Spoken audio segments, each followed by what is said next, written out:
Doble hombre en Cartagena de Indias. Estas, las de Indias, en Colombia, hermanadas con nuestra Cartagena, la de Murcia. Cartagena de Indias, ya saben que era el puerto de entrada de muchos navíos para la subasta de esclavos. Desgraciadamente esos barcos, por cierto, la mayoría portugueses. Pero no sé por qué nos han cargado el San Benito de que eran los españoles. Ni recogíamos negros en África, de raza negra, ni llevábamos navíos. Pero bueno, ahí está el San Benito, ya saben que, en fin, los medios de comunicación funcionan de alguna manera y a nosotros se nos cargó ese San Benito. Don Enrique Zafra Caramé, caballero comandante, bienvenido, buenas tardes. Buenas tardes, Javier. Don Enrique, por cierto, de acuerdo con que los navíos, la mayoría eran portugueses y eran los ingleses los que más recogían hombres de raza negra para llevárselos a trabajar a los campos de algodón de Centroamérica y Sudamérica. Y nosotros bastante teníamos con ponernos de acuerdo con mexicas, toltecas, olmecas. Sí, de hecho, en el siglo XVIII, a partir del Tratado de Utrecht, los ingleses adquirieron la exclusividad del tráfico de esclavos. Hoy queremos hablar de Blas de Lezo. ¿Le puedo preguntar, comandante, quién fue Blas de Lezo? Bueno, Blas de Lezo fue un marino que vivió en un tiempo en que la Marina Española empezó a reorganizarse y formó parte de los impulsores de este avance, llegando a destacar de tal manera que fue puesto como ejemplo a seguir por los guardiamarinas de la Escuela Naval creada por Patiño en 1717.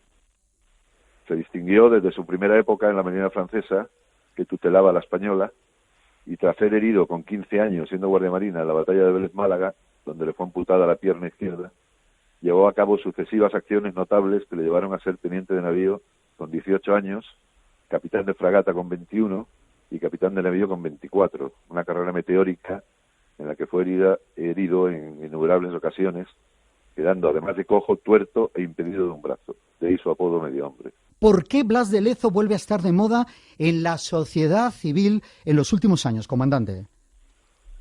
Bueno, Blas de Lezo, al contrario que otros ilustres marinos como Churruca, Jorge Juan, etcétera, fue bastante silenciado, creo que en general pues por la leyenda negra anglosajona, debido a que le infligió a Inglaterra la mayor humillación al defender Cartagena de Indias, impedir la invasión inglesa de Cartagena de Indias con 3.200 hombres contra 34.000 ingleses que venían a bordo de 186 barcos con la aplastante seguridad de que iban a invadir Cartagena de Indias y penetrar en Sudamérica para colonizarla, cosa que impidió Blas de Lezo.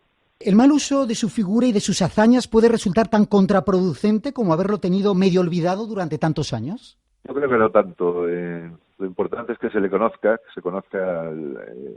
la enorme figura que fue en sus 22 combates navales que como mínimo se le contabilizan, que se ganó una fama entre sus enemigos que les provocaba el pánico cuando se cruzaban con él en la mar.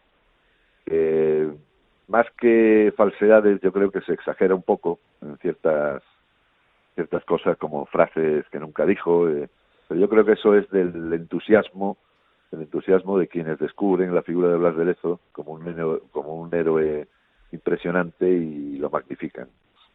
Pero lo importante es que se difunda su obra. ¿Cuáles serían los 3 mitos falsos que más necesitaríamos desmentir sobre Blas de Lezo en esta tarde aquí en De Primera, comandante?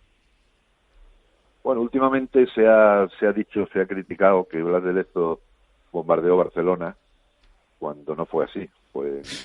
En realidad Barcelona estaba invadido por los austracistas, por el archiduque Carlos, y Felipe V acampó a las afueras de Barcelona para recuperarla para los Borbones, y Blas de Lezo lo que hacía era, con 17 años, al frente de navío, penetrar a través de las líneas inglesas, de las líneas navales inglesas, penetrar para surtir de provisiones a los sitiadores. Pero en absoluto bombardeó Barcelona nunca. Vamos, ni siquiera iban barcos con artillería apta para bombardearla, y además estaba bloqueada por la flota anglo-holandesa del almirante Lick, con lo cual era imposible. Esa es una de ellas. Bien. Otra sería pues las frases grandilocuentes que se transmiten como dichas por Blas de Lezo, algunas malsonantes. Cuando era un caballero, en aquella época, pues se jactaban de la caballerosidad al hablar, y nunca dijo esa frase. No está documentado ni creo que se pueda documentar. Una más.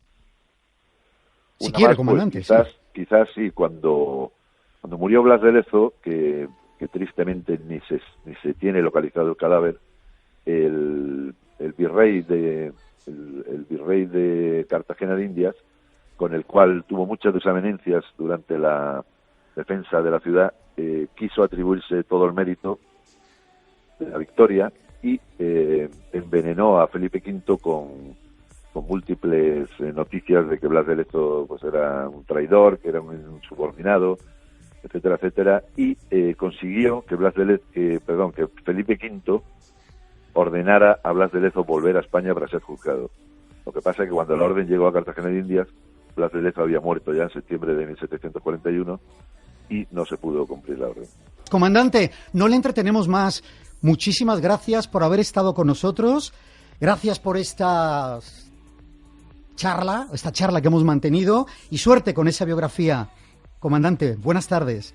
Muchas gracias. Yo sobre lo que habéis dicho quiero Adelante. puntualizar una cosa, y Adelante. es que España nunca tuvo colonias. América para España era una provincia y los indígenas americanos eran españoles por orden de Isabel la Católica. Muy bien. Con lo cual, todo lo que dice la Reina Negra al respecto, pues es falso. Es falso. Qué bien, qué bien. Comandante, Murcia, buenas tardes, gracias. Muchas gracias a vosotros.